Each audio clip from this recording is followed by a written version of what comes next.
Olá a todos, data de 9 de setembro de 2022, né?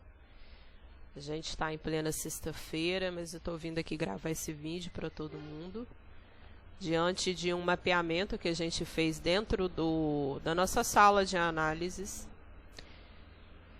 par de correlação negativa frente ao índice do dólar, ok? E aí a gente começa a semana, na data do dia 5, dentro da nossa sala de mapeamento, para a estrutura do diário do AUD, ok? O AUD, gente, a gente está aguardando aí um reacionamento de POI para casa de 0.65000. A gente tem algoritmo aqui dentro. Temos também algoritmo na ponta de 0.64000. O que nós estávamos, né, no entendimento aqui do mês, não para POI mensal, mas do mês de setembro, era o reacionamento dessa mínima do diário, em que o preço poderia tocar. Então, o intuito desse vídeo é para mostrar para vocês sobre o bloco de ordem, tá? O bloco de ordem, gente, são ordens institucionais que ficam de posições abertas. Esses blocos, uma hora vai ser fechada. Existem blocos de ordem que estão abertas no mercado há décadas, há meses, há anos. E nós tínhamos um bloco de ordem que estava aberto dentro do mês de julho, que foi o mês anterior. Diante desse contexto, né, o mercado vem fazendo mínimas, ou seja, cada vez mais quebrando a estrutura baixista. Se nós temos POI de alcance futuro para a região mensal, a tendência dele é de fato que venha fazendo quebras de mínimas. Qual que é o entendimento aqui? É o reacionamento desse bloco existente aqui no mês de julho, tá? Então, vamos colocar aqui dentro do diário para a gente entender o processo do bloco. Qual é o bloco que eu estava analisando aqui junto com todos os meus alunos na sala? Então, qual que é o entendimento de bloco? O entendimento é que se o movimento foi deixado em ordem e o preço fez o processo corretivo do processo de queda anterior, olha como que ele faz o movimento. Trabalhando estrutura, olha o contexto. Ele faz uma quebra estrutural do preço, então ele vem um movimento baixista. A formação da tendência é baixista, cada vez perda de mínimas. Esse processo que ele fez até essa região, que ele atinge zona de prêmio, né? A gente trabalha muito sobre região de oferta e demanda. Então, ele reacionou uma região prêmio. Só que quem impulsionou esse movimento de retrocesso foi o bloco deixado aqui embaixo. Juntamente com esse movimento, nós temos contratos de ordem aberta, localizados aqui, ó, na faixa de 0.66800. Isso fez com que o preço saísse da região 0.67800 e caindo para a região de 0.71381. Houve um movimento de processo corretivo, nada mais do que a estrutura de formação existente para esse ativo, mais nada do que isso. Quando o mercado ele faz uma movimentação estrutural de perda de subestrutura do movimento, qual a região que ele teria, né, divisão de algoritmo para poder reacionar? É justamente o bloco aqui embaixo. Então, nós vemos trabalhando esse movimento, já trabalhando o processo que ele poderia fazer a finalização ou fechamento líquido dessa região. Ainda não foi tomada a liquidez, deixar bem claro. A liquidez dessa ponta aqui não foi tomada. Eu ainda assim aguardo esse movimento aqui. Eu quero ver esse movimento.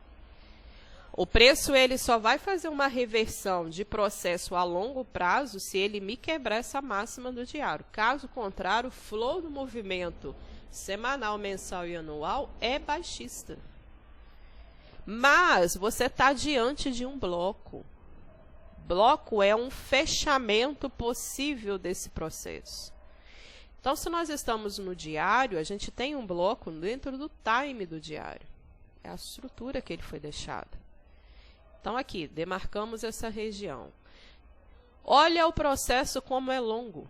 Olha o tamanho desse movimento. Dentro desse processo aqui, ó, vamos definir o movimento inteiro em 100%. Ó. Vamos colocar agora o bloco lá num time menor. Vamos colocar o tempo, abaixar o nosso tempo. O que eu falo muito com os meus alunos?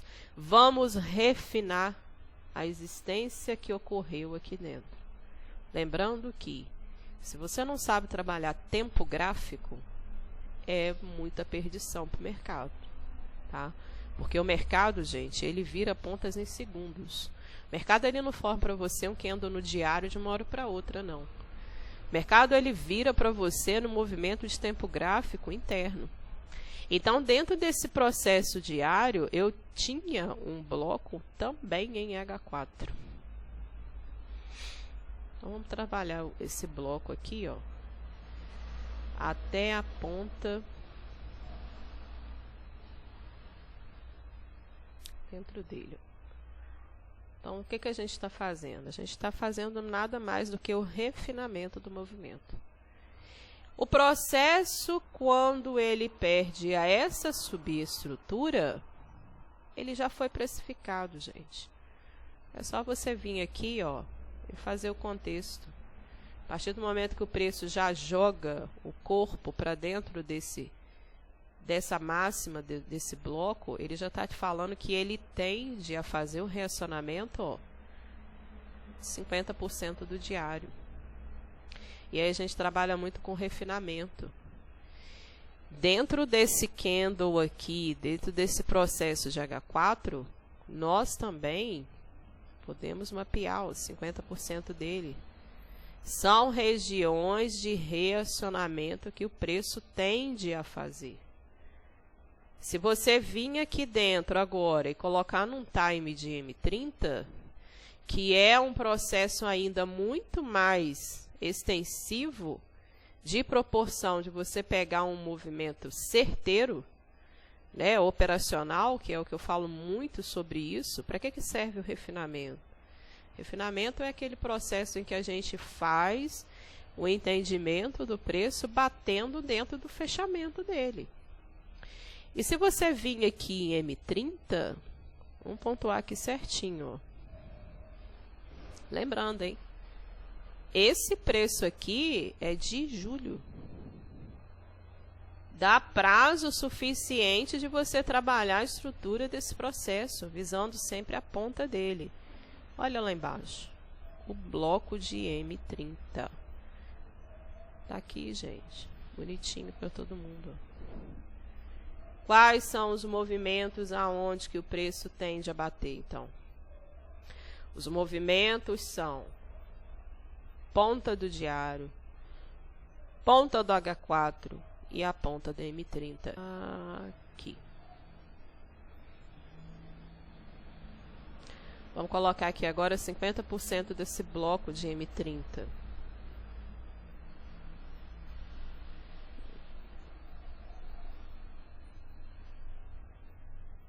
Daqui aqui. E olha como que ele bate. Cravadinho. Então, nós tivemos, ó, um bloco deixado de movimento anterior, que ele foi daqui a aqui. Esse é o bloco do diário. Só que dentro do processo de diário, a gente sofre um refinamento para a ponta de H4. 50% dele seria aqui. E o movimento? Se o movimento vem perdendo sempre pontas de mínimas de M30, observa os 50% do bloco deixado. Uma hora ele vai parar. Ou ele vai parar no bloco que foi deixado em 50% do diário, refina para H4, veja se você encontra os 50% da H4. Refina a M30, vê se você encontra 50% da M30. M5 eu já coloco como movimento operacional de entrada a mercado. Agora, existem muitos traders, ok? Muitos alunos meus que já têm a visão estrutural de uma ponta de fractal de M5 e entrada para segundos e M1. Isso vai dentro do processo de cada um. A única coisa que eu quero te mostrar, né, nesse vídeo é que o preço bateu justamente no algoritmo deixado do bloco do diário. Se você vir refinando o tempo gráfico, você identifica certinho aonde que foi o quê? O movimento da bolsa. O movimento em que a bolsa fala assim, ó, bateu e vai voltar. E aí o processo, ó, muda a característica dele, já em movimento estrutural para alta. Todo movimento que quebra, ele tende a sofrer um reacionamento. Nós trabalhamos muito sobre isso também. Processo, ó, de comprar. É longo prazo? Não. O seu tempo gráfico ainda está dentro de um processo de M30. Então, até a máxima de M30 pode efetuar uma compra tranquilo. Por quê? Porque o preço vai tocar numa ponta de M30, como ele fez aqui. Então, o que ele fez para a gente? Ele fez uma desconfiguração do processo de queda, mas ele não perdeu estrutura. Para ele perder estrutura, ele tem que perder essa movimentação. Entrou, tá? Essa movimentação aqui que ele fez estrutural, para uma ponta de M30, a gente trabalha os movimentos de reacionamento aqui dentro. Quando ele muda a característica interna, já é sua compra a médio prazo. Então, o entendimento, gente, que nós trabalhamos é um processo curto, que também dá para você ter uma visão de compra ou de venda, se for o caso, e um trabalho voltado para a média. Também um olhar voltado também a longo prazo, e assim sucessivamente. Então, deixo aí para vocês, tá, esse entendimento do bloco. Eu falo muito sobre os meus alunos que ordem de bloco, ok? É um processo muito bom para a gente poder trabalhar. E aí, na data de hoje, dia 9 de setembro de 2022, conflui todo o entendimento de análise lá na sala do Discord, junto com os meus alunos. Ótimo dia a todo mundo. Espero que esse vídeo aí tenha, né, trago um entendimento sobre o conceito Smart Money. Né? Eu tenho aí um projeto de difundir pelo Brasil esse contexto, ok? Conto com a ajuda de todo mundo, está compartilhando esse vídeo, mostrando para os demais ainda que não tem conhecimento dentro do Brasil ou fora do Brasil, ok? E vamos seguindo o nosso trabalho.